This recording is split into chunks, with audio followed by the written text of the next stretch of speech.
Welcome back for a new best to worst list. This is a new updated best to worst list of the X-Men franchise, or as I'm calling it, best to worst 20th Century Fox era of the X-Men franchise. So, this is going to represent 3 movies since it's the set. There's 12 movies total, so let's get started. First up, coming in 12th place is X3 X-Men United. Comes in in 12th place. Next up, coming in at 11th place, X-Men Origins Wolverine. I don't hate it as much as some people do, though I will say it has a lot of weaknesses. But prior to this movie, honestly, I never really read Deadpool comics, so I didn't have that deep hatred for what they did to the Deadpool character in the film. But still, it gets 11th place because overall I still felt it was a very weak film. Coming in 10th place, the original X-Men comes in 10th place. I think it's aged very badly overall, and for the most part, I find the first X-Men movie, looking back now years later in the whole franchise as a whole of 12 films, I feel it's just a very overrated film nowadays. I mean, it's aged poorly, graphically, special effects, everything, and even some of the acting I feel is very wooden in the original X-Men film. But everyone has their own opinion. Next up, coming in at number 9. Some people might have this higher or not. I'm not sure. But for me, the Wolverine comes in 9th place. Yeah, it gets spot over a couple of the others. I still enjoyed, to the most part, the Wolverine. As time has progressed, it's dropped in rank for me. At one time, it probably would have been like 6th place or something for me. But as some other films have come out, and even though for the most part I feel the Wolverine is a pretty solid film, I do think, however, the villain of Silver Samurai was relatively weak as a villain compared to other past X-Men villains. The special effects, on the other hand, actually is top notch. I think a lot of other areas, the Wolverine is actually solid, but in other areas, it just, I think, pacing and editing wasn't as good as it could have been. Coming in at 8th place, representing, again, the third film of the original trilogy, coming in 8th place is X-Men 2, X-Men United. I know a lot of people would have X2 a lot higher up, probably top 5 or something, but for me, just like X-Men 1, I feel X-Men 2, X-Men United has aged somewhat not great, though there are certain areas like the opening scene with, I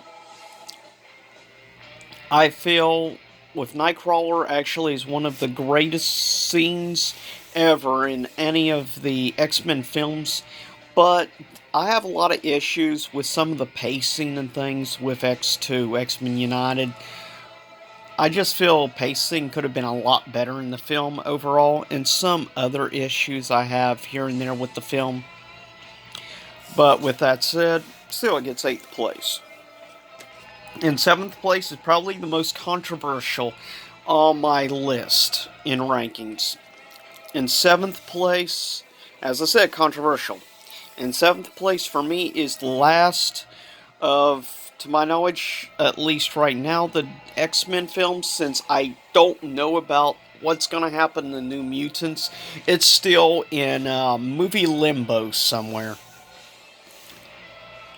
But for me, coming in 7th place is the final film in series.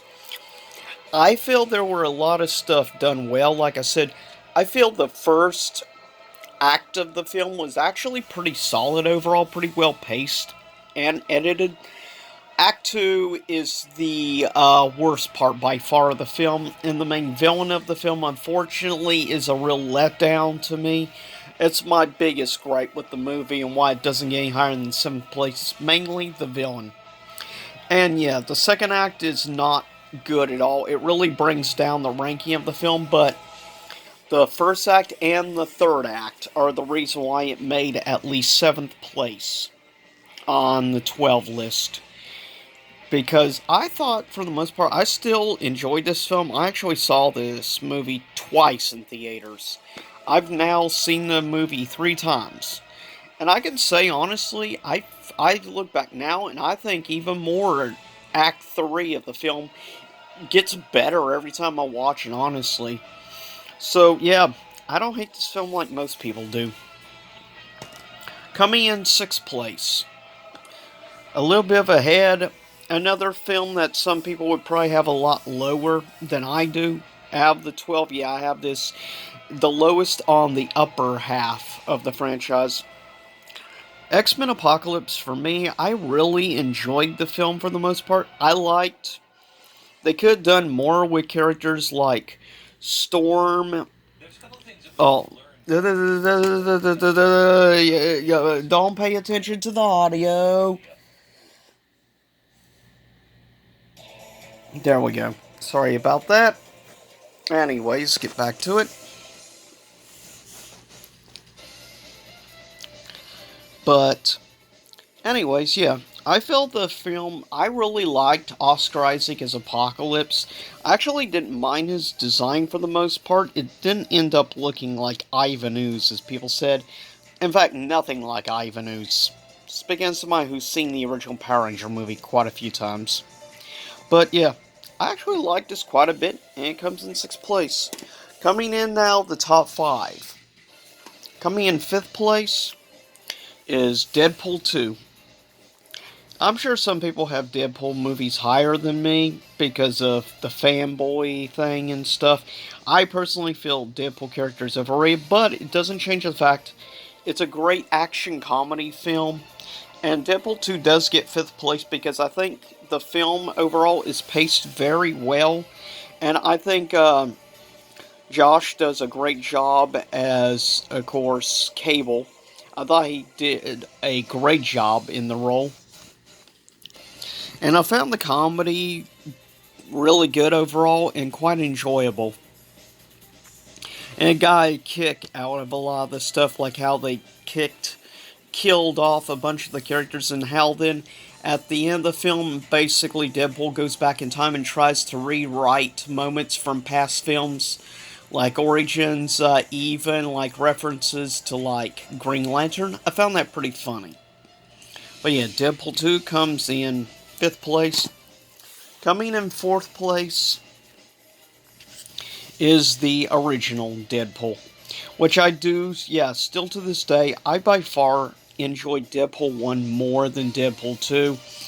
I think Deadpool 2's comedy and stuff is great, yeah. I actually like really, there was no real major villain in Deadpool 2 other than, of course, Juggernaut. And mainly just CG Juggernaut. Personally, I like the villain better in the first film, and overall, I still thought the jokes and stuff were far better and more enjoyable in the first Deadpool film. And I liked a lot of the jokes and wisecracks in the film better, and not to mention the soundtrack to the first Deadpool. Way better.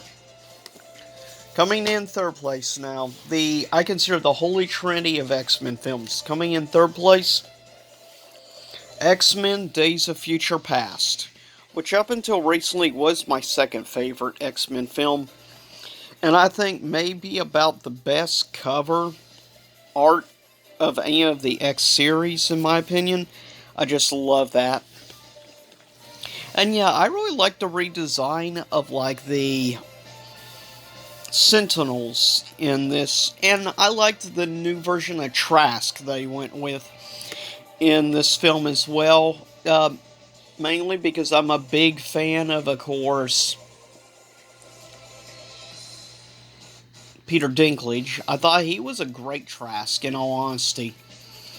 He did a great job overall, and I really like the newer cast the younger cast a lot more. I like, though, how it balanced out both the old cast and the new cast. It really was carrying up the torch from the previous era of X-Men actors and actresses to the more recent era. I think it's great, and once again, I think, of course, Hugh Jackman did a great, superb job in this movie. But also Michael Fassbender killed in the film. But let's not forget the first time getting to see, of course, Quicksilver scene was just awesome. His first ever high speed scene was epic in this movie. Coming in second place is a film that actually brought me to tears. And of course, coming in second place, Logan. I'm sure there are some people who'd put this in first. I mean, yeah, this is in my top 5 favorite comic book movies of all time. So that says something for Logan. That's in my top 5 favorite superhero or comic book films of all time list. But it's my number 2 favorite of the entire X-Men franchise.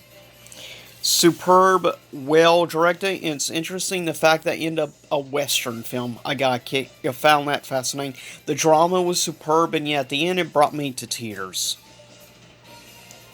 And I thought the young actress who played X-23 was also really good. The dynamic in general was great. Patrick Stewart was amazing, as always. But coming in number 1, it's the beginning of the more recent era, which went with more of like a 1960s spy thriller type film, and in my opinion, maybe the most underrated of all the franchise of villains, and that is Kevin Bacon. I loved him as the main villain, and this was the film that, of course, Jennifer Lawrence did not mail in a performance, and I loved also other characters. I especially loved the henchman, Azazel. He was awesome and kicked a lot of ass in that film. Great. And also Michael Fassbender just killed it in this film. Him and, of course, James McAvoy were amazing, and really, the chemistry of the two really worked great together. And like I said, Kevin Bacon was just awesome in the film. But, hey, it's Kevin Bacon. Anyways, in my opinion, X-Men First Class is the best out of the 12 X-Men films. But leave a comment below and tell me, in your opinion, what is your personal favorite of the X-Men franchise? And what do you feel is the weakest film? And I'm just curious to hear what other people's opinions are on the 20th Century Fox era of X-Men. I'll see y'all next time. Same YouTube time, same YouTube channel.